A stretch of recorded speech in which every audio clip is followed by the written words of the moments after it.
Well, howdy, nearly senior citizen here. Greetings, boys, girls, and to all of our non-binary friends, and welcome to this another brand new day. It is Sunday when I'm recording this. It is cold outside. It was literally freezing last night. There was ice and frost on everything. Yay! I hate cold, but I function better inside of cold. Thumbs up for that. And of course, on the whole mortality front, Greg Bear, science fiction author, 10 years older than I.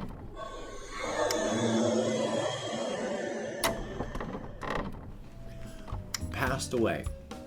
Had heart surgery, never woke up, found evidence that they had had a stroke, and they never woke up and died. And that's only a person who is 11 years older than me. And lots of people are kicking off at that age, so mortality and encroaching mortality is fun. And of course, frontloading the videos, hey, if you could toss me a like, that'd be awesome. If you could subscribe to the channel, that would be cool. If you could leave me a comment, any comment, even for the algorithm, that would be double plus good. And of course, hopefully I have the list here of people who are my actual Patreon patrons. These are very beautiful, very awesome people that help to keep me literally alive. Without my Patreon patrons helping out, I would be homeless or worse. Thank you each and every one of these people that hopefully I've had up there, so here's hoping. And of course I have links to like my Patreon in the video description, as well as links to a PayPal for any possible donations, an Amazon wishlist link with things like cat food, a post office box where I will open up on camera anything that anybody sends to me, if anybody ever does. So thumbs up for that, and front loading the videos over. Yay! Yay! Yeah, encroaching mortality is fun. I have reached the point where people that are only 10 years older than me are dying like flies. So, yay. Encroaching mortality is joyous. Now, I do want to talk about some stuff that happened yesterday, so let me take a look on my list and see what I have. There's actually not a whole lot. One of the things that I do want to mention is I keep forgetting there is something in 4 Against Darkness and in a couple games like that where they have the concept of the exploding dice, and I keep forgetting to do that. When you roll a 6, you re-roll and add the total. So yeah, you can really get high numbers and wipe out a whole gang of monsters with one attack, or get really good treasure with one good roll with an exploding d6. So I keep forgetting to do that. I need to keep trying to remember to do that the next time I do 4 Against Darkness. I want to start using some of these new rules and bringing in new characters and having troop play, so I'm not actually sure I'm going to finish the dungeon that I'm playing. I may just have my characters come out, call it a victory, keep what treasure I have, heal up, and get ready for the next one. Because you can leave a dungeon at any time. You're not trapped. You can leave. By the rules in the book, that means the dungeon is now empty. You know, the monsters are left and gone. But house ruled that however you like. After all, in the game D100 Dungeon, if you leave a dungeon, that's supposed to be the end of it as well. But there are people that homebrew things, like this one fellow who wanted to do the first 5 missions of D100 Dungeons is standard out of the book. Tutorial missions to get your character some experience without going up against anything too hard, so that you can level up and get some skills so that you can go into the real adventures. Try to remember what I was talking about there. Oh my god, I love AD&D. I love AD&D. I love ADHD so much. For whatever reason, I was bringing it up and talking about that for the exploding die roll. Perpetual Dungeon, there we go. Where this one person had Perpetual Dungeoned it and made homebrew rules for Perpetual Dungeoning, so that it was the same dungeon all the time that they kept going into to do the tutorial missions, and kept going into for every mission past that. A perpetual dungeon. A dungeon that just never stops.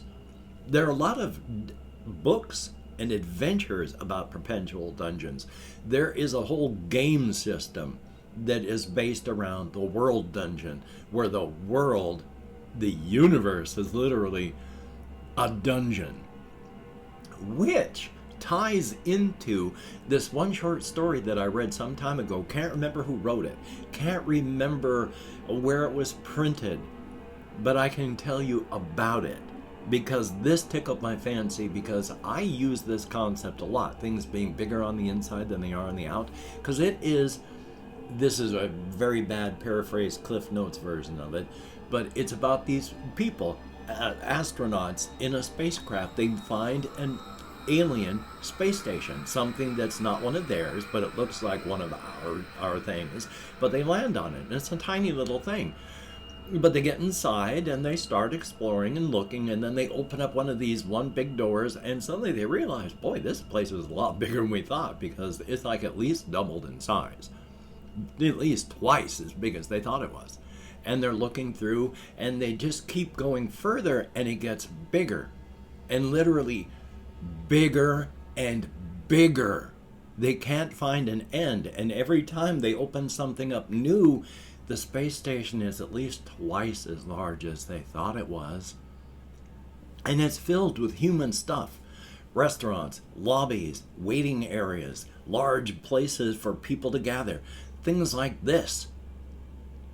And the further they go, the more it opens up, until toward the end of it, they're just going, we think that the space station isn't in the universe. We think the universe is in the space station. It's so big, it contains the universe. Who built this and how? And then they say they're going to explore, and then the short story kind of ends. I can't remember any more details. It's not a full, good, detailed thing. ADHD, inability to remember. But that is the general gist of it. It just keeps getting bigger. And I love stuff like that. That's one of the reasons that I've had things like the whole inside, outside, and there's so much more. There's so much more there. So thumbs up for that. I just wanted to mention that, because I'd mentioned that poor Greg Bear, only 71 years old, and it doesn't matter if you have access to money and healthcare. So yay on that. Also, let's see what else I have on here. The only real thing that I've got left is to do what talking I can about my whole setting, the cryptid setting and such. So I'm going to try that, as well as my nose is, of course, starting to run a little bit, so yay. But I don't have any tissues quickly available. I'm going to break open this thing and talk about this. I have mentioned that there is Uncle Bonbons. And Uncle Bonbons is one of these smaller companies for making food and snack products for cryptids, and that nobody really knows who they are. That is changing and altering, because I started thinking about this last night. There are two ways my subconscious and my conscious mind work together, and I've gotten it so at least I understand this. This is not a method I have never been able to use during my youth. I've always pushed, and that's never worked. Either my subconscious works on an idea after I give it a push, and then it pops back up to me when it's got a good idea going, or I chew on an idea and then I push and chew on it to see what's going to happen. I think about an idea, and if it feels right, then I expand upon it in my head. And if it just doesn't work, doesn't feel right, I'm not going to force it. I just drop that thing entirely and start chewing on another portion of it. Last night and this morning, I've been thinking about the whole Uncle Bonbons thing. And this here, I don't know if you can even read it, but it's, as I try to remember, morally sourced and ethically harvested. Uncle Bonbons is as close to being effectively a Ben & Jerry's type of operation as anything in the cryptid world can be. They try to be as ethical and moral as possible in their business dealings, because of course they're using human lives. Now, ethics and morals among cryptids is one thing, which is why when human cryptids, who just look human, They speak of human ethics and morals, and they speak of ethics and morals. Human ethics and morals are, of course, what humans do. Ethics and morals are cryptid ethics and morals. Cryptids, even human cryptids, even suburban human cryptids that live and work and love and marry and mourn and die amongst and are buried amongst their friends, types of cryptids still run human software as emulation, to put it into metaphorical terms. They do not think like we do. They have brains that look like ours, but they have extra universal parts of it. They do not think as we do, but they can emulate it perfectly. They work, the suburban types, under human ethics and morals, but they still have and practice their own cryptid ethics and morals. Encrypted ethics and morals, even among light cryptids who do not want to kill human beings, do not want to do anything harmful because they live, love, marry, and die amongst us, even their sense of cryptid ethics and morals are enough. They are slippery enough, relative enough, and just loosey-goosey enough that even the worst human being, the worst genocidal human being with millions dead underneath them, would still be having problems sleeping at night for at least a week after going through all the ethical concerns of how the cryptid ethics and morals are. It would even keep them awake with the nightmarish thoughts and implications thereof. But one of the people on the board of directors for Uncle Bonbons is Donnie Litmus. Donnie Litmus is a first-generation urban cryptid from a whole just massive generation upon generation of rural cryptids. He comes from a place, though, where there was the tangling of fates between some feral cryptids, because there was a feral area close to this rural part, and the rural cryptids and their families in that area. Knowledge was tied together, fates were tied together. The cryptids in that area have been doing their best to log and catalog all of the cryptid plants and animals and recipes that you can make with these things in an effort to try and keep the knowledge.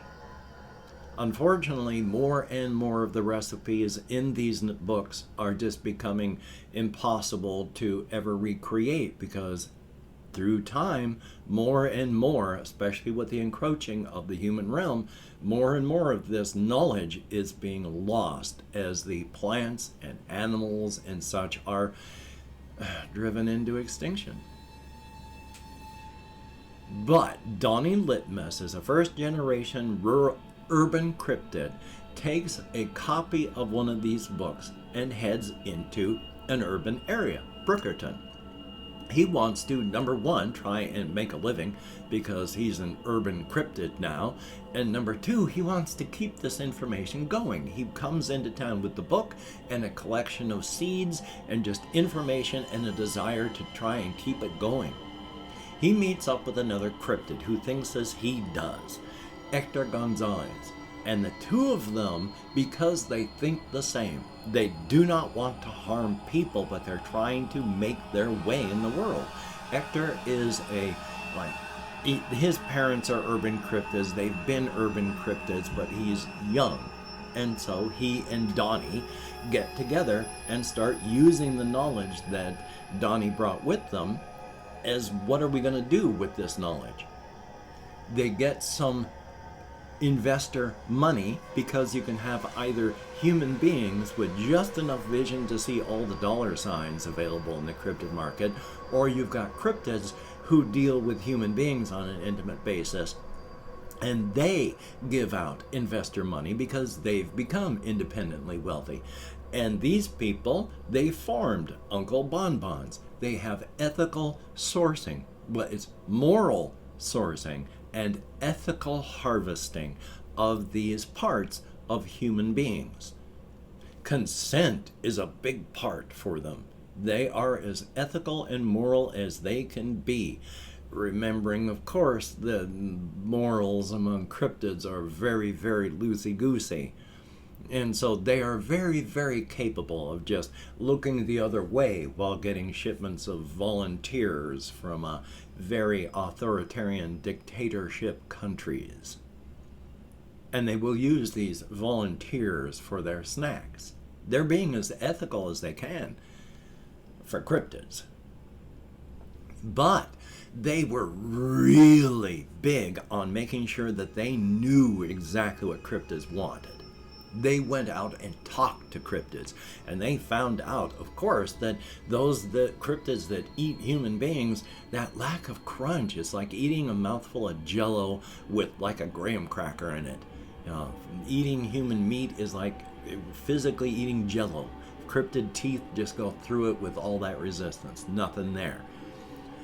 Working on getting something created with that knowledge to give crunch to human bones. It took a long time for them to figure out how to make crunch.